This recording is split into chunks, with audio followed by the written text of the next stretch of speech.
Assalamualaikum warahmatullahi wabarakatuh. Kita tentu tidak asing dengan kisah Israiliyat. Israiliyat adalah kisah atau kabar tentang masa silam yang berisi kisah tentang para nabi atau orang soleh lainnya. Kisah Israiliyat sebenarnya kisah yang bersumber dari ahli kitab, yang mayoritas bersumber dari orang-orang Yahudi yang masuk agama Islam. Dalam salah satu tafsir Al-Quran karya ulama Nusantara, Syekh Nawawi Al-Bantani, yaitu tafsir Al-Munir, sangat syarat akan nuansa kisah Israiliyat di dalamnya. Kisah-kisah Israiliyat yang dipandang benar. Dalam tafsir Al-Munir terdapat banyak kisah Israiliyat. Adapun di sini penulis ingin memaparkan kisah Israiliyat yang dipandang benar karena didukung oleh dalil-dalil dari Al-Quran dan hadis-hadis Nabi yang sahih.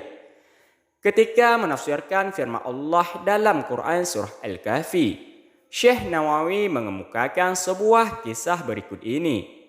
Nabi Musa alaihissalam telah meyakini bahwa tidak ada seorang pun di muka bumi ini yang lebih pandai daripada aku. Lalu Allah berfirman, "Hai Musa, sesungguhnya aku mempunyai seorang hamba di muka bumi ini yang sangat tekun beribadah kepadaku melebihi kamu. Dan dia lebih pandai daripada kamu, yaitu Khidir." Kemudian Nabi Musa berkata, "Wahai Tuhanku, berilah aku petunjuk untuk menemuinya." Maka Allah berfirman kepadanya, "Ambillah seekor ikan asin dan pergilah ke tepi laut sehingga engkau menjumpai sebuah batu besar. Di dekatnya ada mata air kehidupan.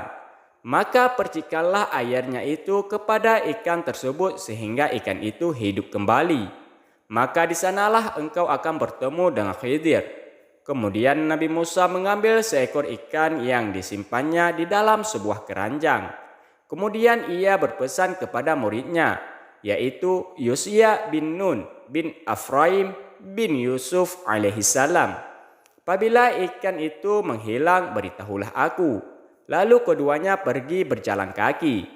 Kisah ini dipandang benar karena selain ada isyarat dalam Al-Quran surah Al-Kahfi ayat 60 dan ayat-ayat sesudahnya atas kebenaran kisah tersebut.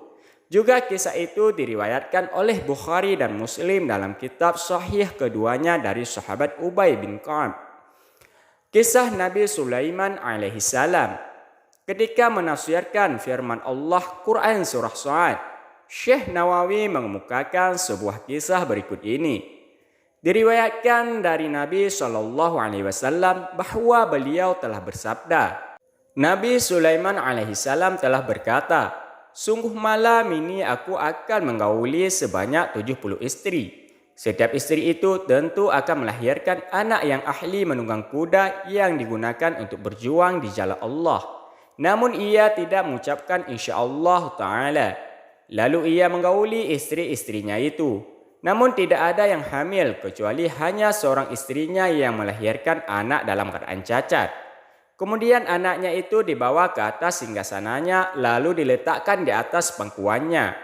Demi zat yang diriku berada dalam kekuasaannya, seandainya ia mengucapkan insya Allah, tentu mereka berjuang di jalan Allah dengan menunggang kuda."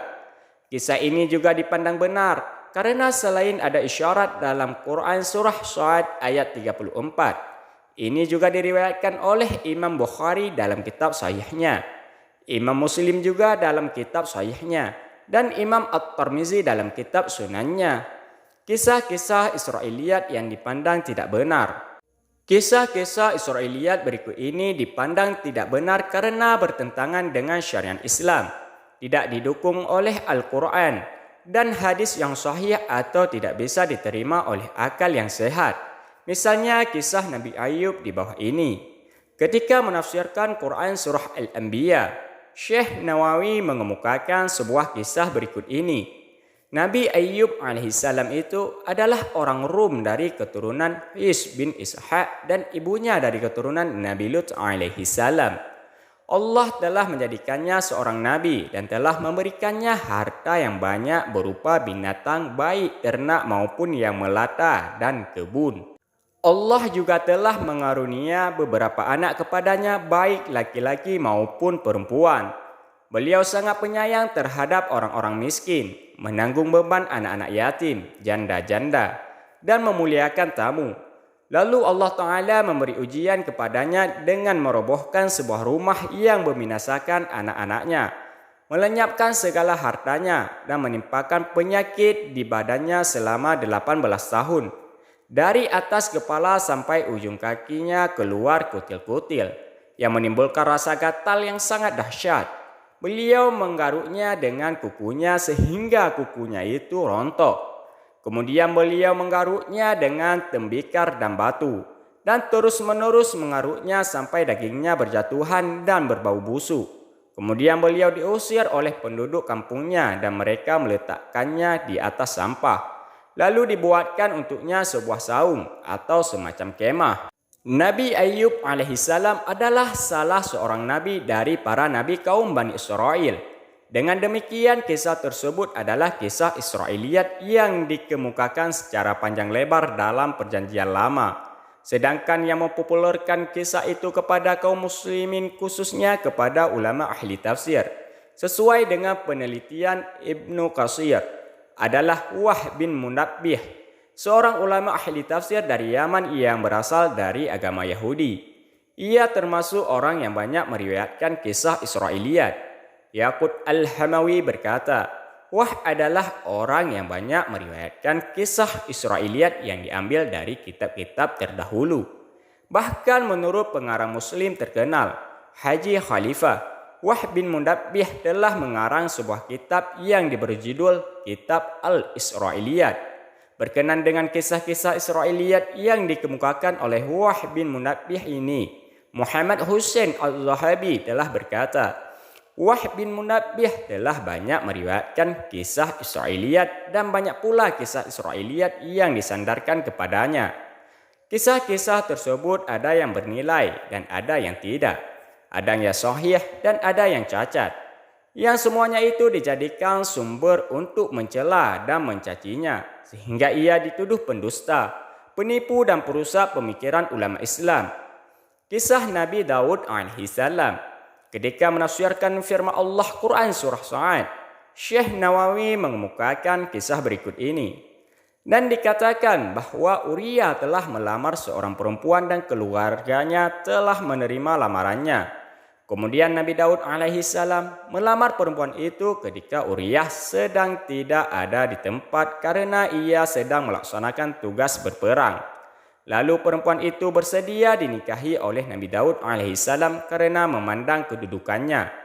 Kisah ini jelas tidak dapat dibenarkan karena beberapa hal sebagai berikut. Pertama, tidak ada dasar yang kuat untuk dijadikan pegangan baik dalam Al-Quran maupun hadis. Kedua, kisah tersebut dapat menodai sifat, ismah atau terpelihara dari dosa bagi Nabi Daud alaihissalam. Karena orang yang bukan Nabi pun tidak dibenarkan melamar seorang perempuan yang sudah dilamar orang lain.